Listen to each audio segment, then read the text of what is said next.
कोई चूरन लेकर आ जाएगा गाँव मूत्र पी लो, कोई दूसरा चूरन लेकर आ जाएगा कि गोबर पे हाथ फेरो, गाय पे हाथ फेरो, बीपी हाई हो जाएगा, लो हो जाएगा। तो कोई चूरन लेकर आएगा, हनुमान चालीसिया पढ़ो। तो मतलब ये होम्योपैथिक का इलाज करवाना हो तो इनके पास चले आओ। बहुत सारे कंपोजिशन मिला मिला के ये भक्तों को बेवकूफ बनाते हैं।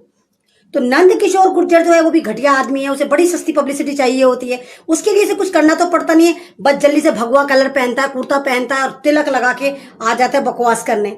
अगर आपको याद हो, ये वही नंद किशोर है जो दिल्ली दंगों का मास्टरमाइंड था और लोनी के ही थ्रू 5,000 गुंडे पेडेड गूंड्स यही लाया था जब दिल्ली में इसने हजारों मुसलमानों को मरवाया था, हजारों के घर जलवाए थे। अब वो नई बकवास कर रहा है, वो ये कह रहा है कि नहीं हम बकराईद बनाने नहीं देंगे, हमारे महादेव नाराज हो जाएंगे। क्यों? तुम्हारा महादेव जो है सिर्फ वो इसमें ही सावन में ही आता है। 11 महीने क्या वो बेहोश होके पड़ा रहता है तुम्हारा महादेव? 11 महीने जो तुम चिकन खाते हो, ठूसते हो, भर भर के चिकन खाते हो, गोश्त खाते हो, बकरा मुर्गा खाते हो, तब तुम्हारे महादेव को, तुम्हें महादेव की याद नहीं आती? तब तुम्हें महादेव से डर नहीं लगता? और बकवास कर रहा है भाई, मुसलमानों को कह रहा है कि अगले जन्म में तुम्हें बकरा बनेगा और तुम्हें हम काटेंगे। तो माफ करो, हम एक जन्म वाले हैं, हमें बकरा कटना गाय नहीं बननी, उसके लिए तुम ही काफी हो। सांप बनो, बिच्छू बनो, तुम तो रियल लाइफ में इसी जन्म में भी सांप बिच्छू हो और डस रहे हो और भारत को बर्बाद कर रहे हो। तो ये बहुत घटिया पब्लिसिटी पाने के लिए इसके बीजेपी के नेता यही करते हैं। इससे पहले इसने बकवास करी थी कि भाई वो विराट कोहली की जो बीवी है अनुष्का शर्मा, आप जानते होंगे फिल्म इंडस्ट्री में है, उसको इसने फतवा निकाल दिया था कि उसको तलाक दे देनी चाहिए। क्यों? क्योंकि उसने एक मूवी बनाई थी, पाताल लोक करके उसने कोई बनाई थी, जिसमें से दिखाया था कि गुज्जर कितने करप्ट होते हैं, किस तरह रेपिस्ट होते हैं, कितनी दादागिरी चलती है। तो उसमें इसने फौरन फतवा निकाला था, इसने अपने आईटी सेल आरएसएस को ऑफिस से फतवा निकलवाया था कि युवराज तू तलाक दे दे विराट कोहली, नहीं तो हम इसको मार देंगे। और फौरन अनुष्का शर्मा को पाकिस्तानी बना दिया था।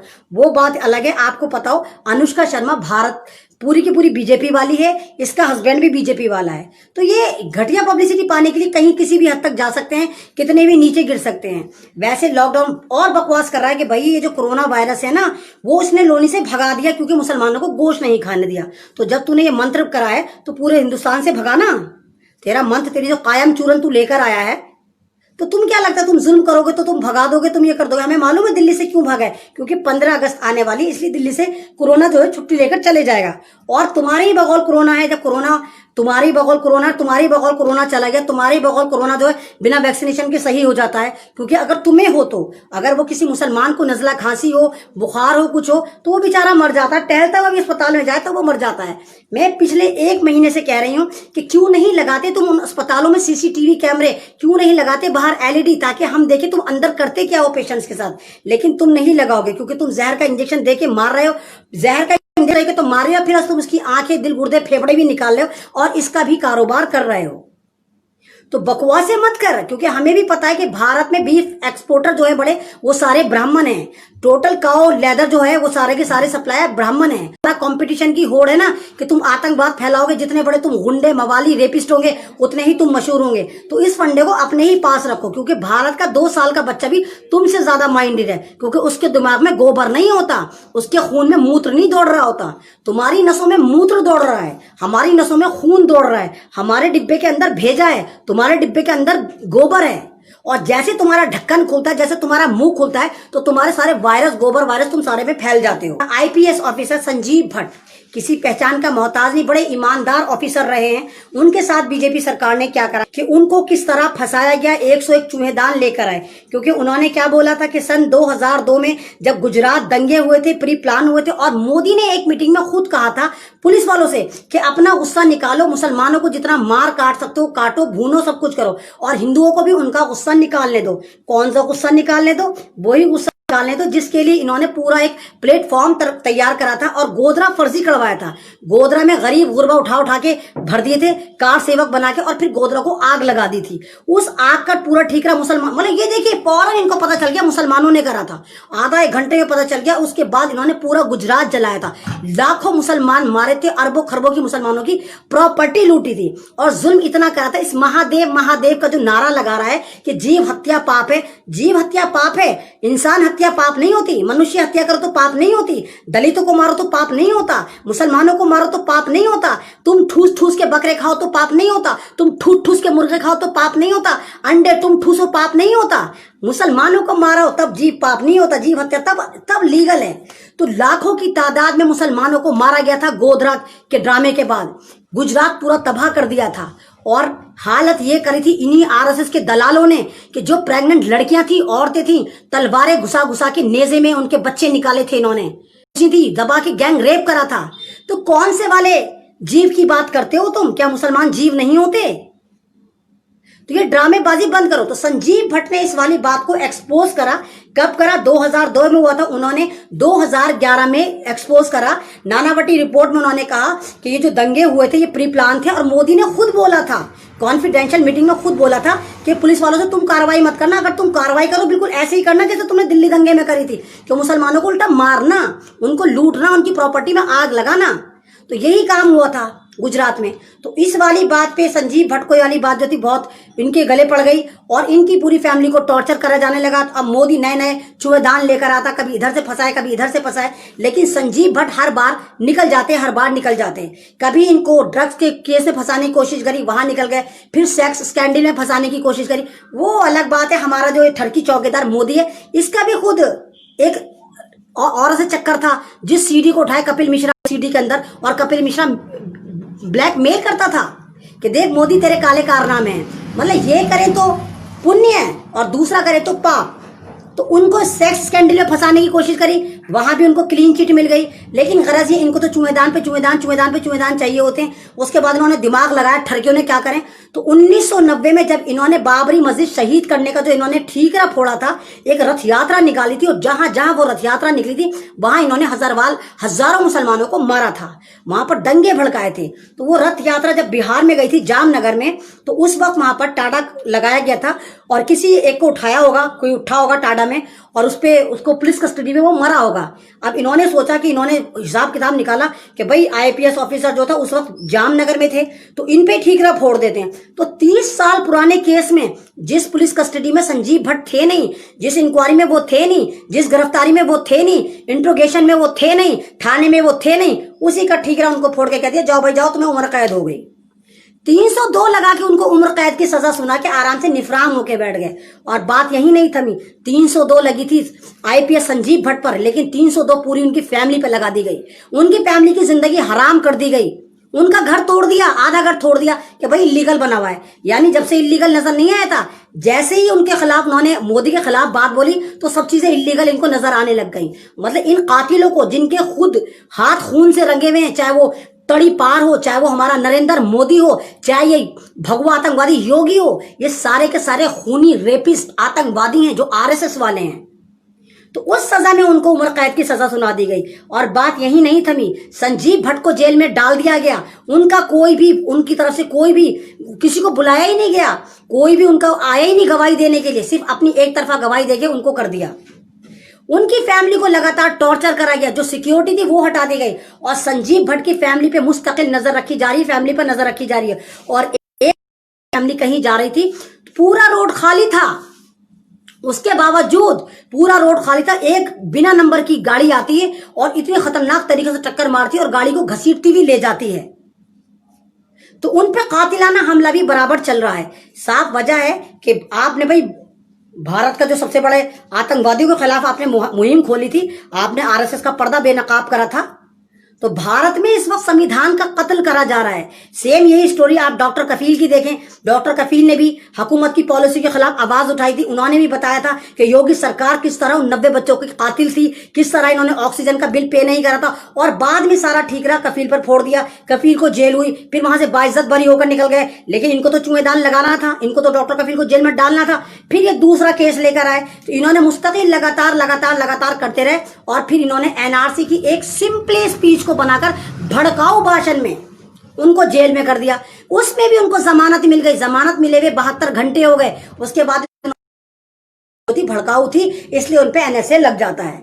तो ये सारी दादागिरी चल रही है, सारा तुमने संविधान की ऐसी की तैसी कर रखी है, धज्जियां उड़ा रखी है। तुम्हारे नेता रेप करते हैं, तुम्हारे नेता लड़कियों का कत्ल करते हैं, पूरे सेंगर गवाह है, पूरे एक ही खानदान के लोगों का मर्डर करा था, 20 लोग, क्लीन चिट।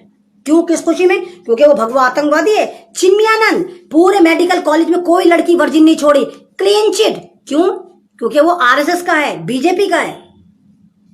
अभी आगरा में पकड़ा गया, सेक्स स्कैंडल पकड़ा गया कि लड़कियों को जबरदस्ती वहां पर धंधा कराया जा रहा था और बीजेपी के हेड ऑफिस में भेजा जा रहा था, आरएसएस के ऑफिसों में सप्लाई करा जा रहा था। और लड़कियां कौन थी? जिनको दिल्ली से किडनैप करके लाया जा रहा था, बिहार से, गुजरात से किडनैप करके लाया जा रहा था, बंगाल से किडनैप करके लाया जा रहा था, उनसे सेक्स रैकेट करवाया जा रहा था। और कौन करवा रहा था? बीजेपी के नेता का फार्म हाउस। बाद में क्या कहता? मुझे नहीं पता, मैंने तो किराए पे दे रखा था। कानपुर में बीजेपी के एक नेता ने एक ज्योतिषी को किडनैप करा और फिरौती मांगी 1 करोड़, 2.5 लाख डकार भी गया इनका। ये संविधान की बात करते हैं। अरे संविधान का ABCD भी पता है, संविधान मालूम भी, संविधान क्या होता है। इस भारत को अशफाक उल्लाह ने बचाया था, इस भारत को भगत सिंह ने बचाया था, इस भारत को हमारे महात्मा गांधी ने बचाया था, इस भारत को भीमराव अंबेडकर के संविधान ने बचाया था। और तुम भगवा आतंक, तुमने क्या करा था? चड्डीधारियों, एक बात बता दो। हाँ, तुमने बहुत बड़ा योगदान करा था, तुमने ब्रिटेन के जूते चाटे थे, करा था तुमने भी, तुमने ब्रिटेन के जूते चाटे थे। और जितने भी फ्रीडम फाइटर थे उनकी मुखबिरी करी थी। तुम्हारा सावरकर याद तो होगा, माफीबाज सावरकर, कितने लोगों को उसने फांसी चढ़वाई थी। तो कौन से भारत की तुम बात करते हो? कौन से भारत की तुम दुहाई देते हो? अब तुमने देखा ब्रिटेन कमजोर पड़ गया तो तुम चाइनीज चाटुकार चप्पल बन गए हो। सारे के सारे चड्डीधारी से तुम आतंक मचाते हो। तुमने भगवादारी को बदनाम कर दिया। जल्दी जल्दी तुम चोला पहनते हो, एकदम से आ जाते हो। तुम्हें पता है क्योंकि भगवादारी का नाम है आतंकवादी। तिलक लगाया, गाउन पहना और आ गए तुम आतंक मचाने, आ गए तुम बकवासे करने। और नेचर वाकई में बदलेगा, नेचर बदलेगा, क्योंकि जुल्म इतना नहीं कर सकते तुम। भारत तुम्हारे बाप का नहीं है, ये भारत हमारा है। 88% भारतीयों का है, तुम्हारा नहीं है। ये चड्डीधारी गैंग का नहीं है, तुम गद्दारों का नहीं है। तुमसे बड़ा गद्दार कोई नहीं है। अगर तुम इतने बड़े वाले भारतीय हो, एक नाम दिखा दो कहीं पे तुम्हारा लिखा हुआ, इतिहास में तुम्हारा एक नाम दिखा दो। गॉडसे वाले हो तुम तो, गॉडसे वाले। कौन था गॉडसे? पता तो होगा गॉडसे कौन था? तुम्हारा भगवान गॉडसे, महात्मा गांधी का कातिल, भारत के इतिहास में बनाया गया सबसे पहला आतंकवादी। आजादी के बाद जब घोषित हुआ तो सबसे पहला आतंकवादी कौन था? तुम्हारा बाप, चट्टीधारियों का बाप, चट्टीधारियों का आइडियल। कौन? नाथूराम गॉडसे, जिसको तुम बड़े फक्र से कहते हो हम गॉडसे वाले हैं, हम गॉडसे वाले हैं। तुम खुद कहते हो महात्मा गांधी का जमाना गया, भीमराव का जमाना गया। क्यों? तुम्हारे बाप का राज चला गया, तुम्हारा आतंकवाद का जमाना आएगा। करा क्या है तुमने इस भारत के लिए? चाय वाले ने चाय की पत्ती की तरह पूरे भारत को भेज दिया। ये तुम्हारी अंबानी अदानी ग्रुप, भगवा आतंकवादी ग्रुप, करा क्या इन्होंने भारत के लिए? नहीं, कोई कॉलेज बनाया, कोई इंस्टीट्यूशन बनाया, कुछ करा? फ्री में लिए जा रहा है, फ्री में।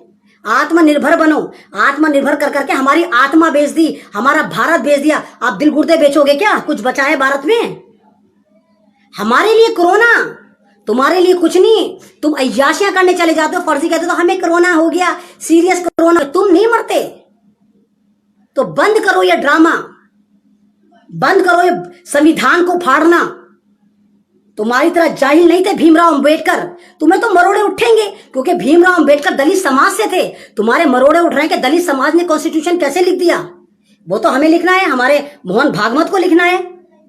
और तुम्हारा तो संविधान में यही होना चाहिए कि मॉब लिंचिंग करो, दलितों की लड़कियां उठा के ले जाओ, उनका रेप करो, उन्हें जला दो, उन्हें भून दो, सबको गुलाम बना के चलो, मुसलमानों को भारत से भगा दो और अफवाह उड़ाओ कि नहीं भाई सन 2030 तक पूरे भारत में मुसलमान इतने हो जाएंगे कि हिंदुओं पर भारी पड़ जाएंगे। अबे जाहिलो, गोबरो, कुछ तो अकल का इस्तेमाल करो।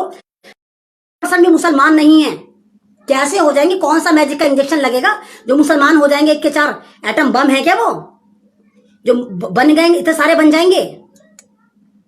लेकिन वही है कि गोबर गंडेशों से क्या उम्मीद करनी, जिसके भेजे में या ये जो डिब्बे के ऊपर वाली बिल्डिंग में कुछ सामान हो तो कुछ बात भी करें। इनसे कोई भी बात करो, कोई भी फैसला, जा तू पाकिस्तान चलिए, तू नेपाल चलिए, तू चाइना चलिए, तू वहां चले, तू वहां, क्योंकि तमीज तो इनको है नहीं। स्कूलों की शक्लें नहीं देखी, यूनिवर्सिटी तो इनके ख्वाब में भी नहीं आई। जब तो ये गोबर, सिर्फ गोबर गोबर गोबर और मूत्र की बात करते हैं, चूरन लेकर आ जाएंगे। गौ मूत्र पियो तो कोरोना नहीं होता, गोबर की फंकी मारो तो ये नहीं होता, हनुमान 40 या 5 बार पढ़ो तो ये नहीं होता। अपने कायम चूरन लेकर आ जाएंगे और जब खुद मरेंगे तो एम्स में जाके बेड तोड़ेंगे। क्यों मरते हो? गौमूत्र से इलाज करा करो, गोबर से इलाज करा करो। तुम क्यों जाते हो अस्पतालों में? वो मुतांजलि का मालिक जब पीछे से टंकी खुलती है तो पहुंच जाता है अस्पताल, तो तुम क्यों जाते हो अस्पताल? तुम भी अपने से इलाज करो। तो बंद करो ये बेवकूफ बना रहा। मैं आज सबसे कहती हूँ हो जाइए, बेवकूफ बनना बंद करिए, यूनाइटेड हो जाइए। ये भारत आपका है, ये अशफाकुल्लाह का ख्वाब है, ये भगत सिंह का ख्वाब है जो आपका भारत है। इन चड्डीधारियों के लिए नहीं छोड़ा था उन्होंने, वो फांसी पे इसलिए नहीं चढ़े थे कि ये इसको आकर बर्बाद कर दें। इनके सारे ड्रामे चलेंगे, बाबा अरफानी, बाबा बर्फानी, फलाना यात्रा, धमाका यात्रा। मुसलमान दो भी जमा होंगे तो कोरोना आ जाएगा। जीव हत्या पाप है, तुम मारे जाओ, तुम्हारे लिए कोई जीव हत्या पाप नहीं है, तुम्हारे लिए 100 खून माफ। जो पुलिस वाला अच्छा होगा उसको एनकाउंटर करके मार देंगे, जो पुलिस वाला अच्छा होगा उसको जेलों में भर देंगे, जो इंसान अच्छा होगा उसको उठा के रेप कर देंगे। कौन सा वाला कानून की बात करते हो? जरा मुझे भी तो बताओ, कौन सा संविधान है जिसको बचाने तुम निकले हो और जिसके संविधान की तुम बात करते हो? और भाई देखो, राम मंदिर का फिर शिलान्यास एक बार 90 में करा होता तुमने, कितनी बार करोगे? और कोविंद साहब को क्यों नहीं लेके जा रहे? हमारे राष्ट्रपति वो क्यों नहीं जा रहे वहां पर? ये चाय वाला चौकी, वजह साहब है वो दलित हैं, दलित तो मंदिर के बराबर में से भी नहीं गुजर सकता, तो वो वहां पे पूजा में जाएगा। और भाइयों, ये आपको बावला बनाना है, कोई राम मंदिर नहीं बनना वहां आरएसएस का हेड ऑफिस बनेगा, आरएसएस की ब्रांच बनेगी वहां पर। ये पूरा ये कह दो एक तरह का कत्ल खाना बनेगा। वहां पर ट्रेंड होगा कि इंसानियत को किस तरह मारा जाए, भारत के संविधान को किस तरह फाड़ा जाए, दलितों को फिर किस तरह शूद्र बनाया जाए, इनकी औरतों को फिर सेक्स का सामान बना के यूज करा जाए और इनके मर्दों को गुलाम बनाया जाए। वहां पर ये ड्रामे चलेंगे। तो आपको अवेयर होना पड़ेगा, आपको एकजुट होना पड़ेगा, क्योंकि ये भारत आपका है, ये भारत हमारा है, ये भारत सरदारों का है, ये भारत मुसलमानों का है, ये भारत दलितों का है, ये भारत ईसाइयों का है। इन चड्डीधारी गैंग का नहीं है, इन जाफरानी आतंकवादियों का नहीं है। पूरा कश्मीर बर्बाद कर दिया, पूरा यूपी बर्बाद कर दिया, पूरा भारत बर्बाद कर दिया। और कितना बर्बादी लाओगे और क्या क्या बर्बाद करोगे? नेचर का नियम है, बदलेगा और बदलेगा, हम इंतजार करेंगे, क्योंकि ऊपर वाला बैठा हुआ है, तुम ही सब कुछ। और जब वो बदलेगा तो तुम कौन सी गुफा में जाओगे? तुम अपने खैर बनाओ, क्योंकि तुम मात्र 1 करोड़ दल्ले पिल्ले हो, सिर्फ सारे आरएसएस वाले सिर्फ 1 करोड़ हैं। तो तुम अपनी खैर बनाओगे, तुम्हारा क्या होगा? तुम कहां जाके छुपोगे? क्योंकि जितने भी 136 करोड़ हैं ये तुम्हारी जिंदगी हराम कर देंगे। और आप वादा करें बिहार में इनको मजा चखाएंगे, बिहार में कमल को कीचड़ में घुसड़ेंगे, यूपी में खिलने नहीं देंगे, और बंगाल में ऐसा मारेंगे कि कहां से कमल किताबों से मिटवा देंगे कि कहां से कोई कमल भी आता है। कमल कीचड़ में खिलता है, तुमने कीचड़ ही बखे की सब तरफ, तुमने गंदी फैला रखी है। तुमने बता दिया वाकई कमल जो है कीचड़ में खिलता है, इसलिए सारे तुमने पूरे भारत को गंद का अड्डा बना दिया है। वाकई तुम कीचड़ हो कि तुम किताबों से कमल मिटा दोगे। कि लोग कहना बंद कर देंगे कहां से कमल भी होता है, अब कहां से किताब लिखी जाएगी। सुधर जाओ, अब भी डरो ऊपर वाले से, क्योंकि उसकी लाठी बेआवाज है।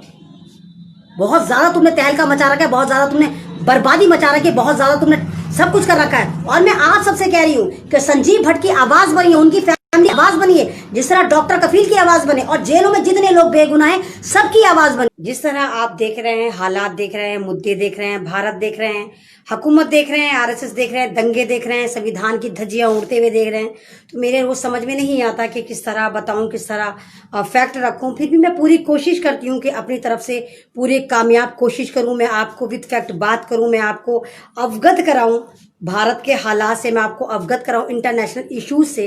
लेकिन इस वक्त हमारे भारत में ही इतने इश्यूज हैं कि इंटरनेशनल तक पहुंचने का हमें टाइम ही नहीं मिलता, वहां तक हम जा ही नहीं पाते। हमारे इंटरनल इतने इश्यूज हैं कि हम उनको ही इशू कर लें, पहले उनको ही सॉल्व कर लें तो इंटरनेशनल तक पहुंच। जैसे भी आपने देखा कि 3 दिन बाद हमारी बकरीद है, मुसलमानों का त्यौहार है, पवित्र त्यौहार है, और मुसलमानों के सिर्फ 2 ही त्यौहार होते हैं, ईद और बकरीद। अगर आप जानते हो यूपी में आपको पता है कि भगवा आतंकवादियों की हुकूमत है। वो जो आपने देखा भगवा चोला पहन के जो पक्का वाला आतंकवादी गुंडा है योगी, उसी का एक पिद्दा सा एमएलए है नंद किशोर गुज्जर, लोनी का है, जो दिल्ली के बिल्कुल नियर बाय लगता है। उसने एक स्टेटमेंट दिया है, क्योंकि बीजेपी का आपको पता है कि इनका इतिहास रहा है कि इनको पब्लिसिटी पाने के लिए नीच तक की हर हद क्रॉस करनी पड़ती है। पहले दुनिया में ये होता कि आप अच्छे काम करो तो मशहूर हो जाएंगे, आप अच्छे कर्म करो तो दुनिया आपको याद करेगी। लेकिन बीजेपी आरएसएस वाले इस पे उल्टा चलते हैं। इनका मानना है आप जितने बड़े पापी होंगे, जितने बड़े रेपिस्ट होंगे, जितने बड़े गुंडे बनकर दिखाएंगे, उस पे इनका जो है वो पूरा गेम चलता है, पूरी इनके यहाँ पूरी दौड़ चलती है, पूरा ये आपस में एक दूसरे को कंपटीशन करते हैं कौन ज्यादा रेपिस्ट है, कौन ज्यादा गुंडा है। तो इनके यहाँ पब्लिसिटी पाने का सबसे अच्छा मंत्र यही है। अगर आपने अभी तक हमारा चैनल सब्सक्राइब नहीं किया है तो सब्सक्राइब करें और घंटी का बटन बिल्कुल भी दबाना ना भूलें ताकि सभी लेटेस्ट खबरें पहुंच सकें आप पे सबसे पहले।